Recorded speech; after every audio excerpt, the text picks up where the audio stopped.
অনেক ভিডিও করার আমরা যখন ঘরে থাকবো তখন আমার কথাটাই শুনতে পাবো। সেলাই শিক্ষা প্রাথমিক প্রয়োজনীয় যোগ্য। আমাকে সেলাই শিখতে গেলে কি কি জিনিসের প্রয়োজন হয় তার একটা মোটামুটি লিস্ট দেওয়া হয়েছে। এক নম্বর যেটা লেখা আছে 1.5 বা 2 গজ কালো রঙের কাপড়। এই কাপড়টা কিসের জন্য প্রয়োজন? কাপড়টার প্রয়োজন এই কারণেই, যখন আমি ক্লাসে এসে ক্লাসটা করছি তখন আমি আমার পছন্দ মতো বোর্ডে ছবি আঁকছি, বোঝাচ্ছি, নিজে বুঝছি, বা প্রয়োজন পড়েছে ওটা বুঝছে অন্য কিছু। ঘরে আমাদের প্রত্যেকের তো এরকম বোর্ড নাই, কালো কাপড়টা বোর্ডের কাজ। আমি আজকে ছায়ার একটা ছবি দিলাম, সেই ছবিটা আমি কালো কাপড়ের উপরে ঘরে যাই অঙ্কন করলাম, ছবিটা আঁকলাম। কাপড়টা কেমনভাবে আঁচ করবো সেই আঁচটা করলাম, ছবিটা করলাম, আমি বুঝলাম কাটিং করা দরকার, আমার বোঝা হয়ে গেল, ওটা বাদ দিলাম। পরের দিন আমি ব্লাউজ করবো, ওইটার উপরে ব্লাউজ করলাম। নিজে বোঝার সুবিধার জন্য কালো কাপড়টা প্রয়োজন। এক কথায় কালো কাপড়টা বোর্ডের কাজ, সেটা নিজের জন্য ঘরে থাকবে। 2 নম্বরে কাপড়টির উপর মাপের অঙ্ক নেওয়ার জন্য কয়েকটি দর্জি চক। দর্জি চক বলতে যে চক দিয়ে কাপড়ের উপর দাগ কাটা হয় সেটাকে দর্জি চক বলা হয়। সেটাকে দর্জি চক বলা হয়। সেটা কাপড়ের অপোজিট কালারের রংটা হতে হবে।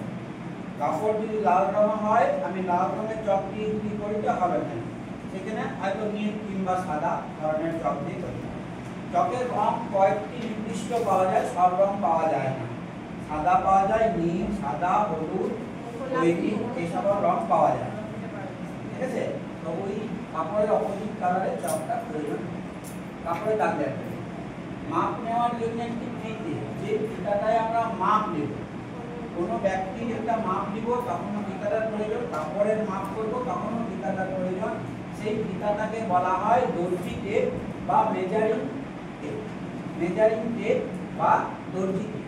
এই ফিতাটার লম্বা হয় 1.5 মিটার। কত লম্বা হয়? 1.5 মিটার। একদিকে সেন্টিমিটার আর একদিকে ইঞ্চিতে দাগ কাটা থাকে। যেদিকে ইঞ্চিতে দাগ কাটা থাকে সেদিকে 1 থেকে 7 ইঞ্চি পর্যন্ত দাগ কাটা থাকে, আর যেদিকে সেন্টিমিটার থাকে সেদিকে 1 থেকে 153 পর্যন্ত দাগ কাটা থাকে। 153 সেন্টিমিটার পর্যন্ত দাগ কাটা থাকে। যদি ফিতা থাকে একটু চেঞ্জ করতে হবে, তাতে কম বেশি হতে পারে। মাপ নেওয়ার জন্য একটি দর্জি টেপ বা ফিতা, যেটা বললাম, কাপড়ের উপর দাগ দেওয়ার জন্য কয়েকটি দর্জি চক। দর্জি চকটা কাপড়ের উপর দাগ দিব।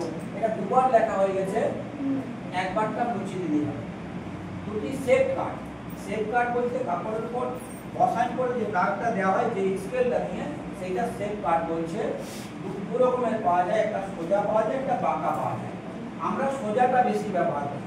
ওই শেপ কাটটা লম্বা হয় 24 ইঞ্চি থেকে 30 ইঞ্চির মধ্যে। আমরা বাজারে 24 ইঞ্চি যদি পাই 24 ইঞ্চিও গাইড করবো, আর 30 ইঞ্চি থেকে 30 ইঞ্চি। এটাতেই কাজ চলবে, যে কোনো একটা মাপে যদি হয় 24 ইঞ্চি বা 30 ইঞ্চি লম্বা শেপ কাটটা ইনভার্টেড কাট। একটি দর্জি কাঁচি। দর্জি কাঁচি বলতে দর্জিরা যে কাঁচি দিয়ে কাপড় কাটে সেটাকে দর্জি কাঁচি বলা হয়। ওই কাঁচিটার সাইজ 12 থেকে 9 ইঞ্চি থেকে 12 ইঞ্চি সাইজ পাওয়া যায়। 9 পাওয়া যায়, 10 পাওয়া যায়, 12 পাওয়া যায়, 11 পাওয়া যায়, 8 পাওয়া যায়, 8, 9, 10 আর 12 এরকম সাইজের পাওয়া যায়। আমার যেটা পছন্দ, আমি যেটা কালারে পাবো সেরকম সাইজটা আমি কিনে নেবো বাজার থেকে। এমনি কাঁচি তো কাগজ কাটাও কাঁচি বাজারে পাওয়া যায়, কিন্তু কাগজ কাটা কাঁচি দিয়ে কোনো লাভ নেই, ঘরে অনেকেরই আছে, সেখানে কাগজ কাটা যাবে। দর্জি কাঁচিটা কিনলে করে গেল আমার লাইফ টাইম থেকে যাবে। কাটিং করার জন্য কিছু পুরাতন পেপার ও কাপড়। আমি যখন প্রথম শিখবো তখন পুরাতন পেপারে কাটিং করার জন্য, হাতটাকে ওয়াশ করার জন্য পুরাতন পেপারটা প্রয়োজন।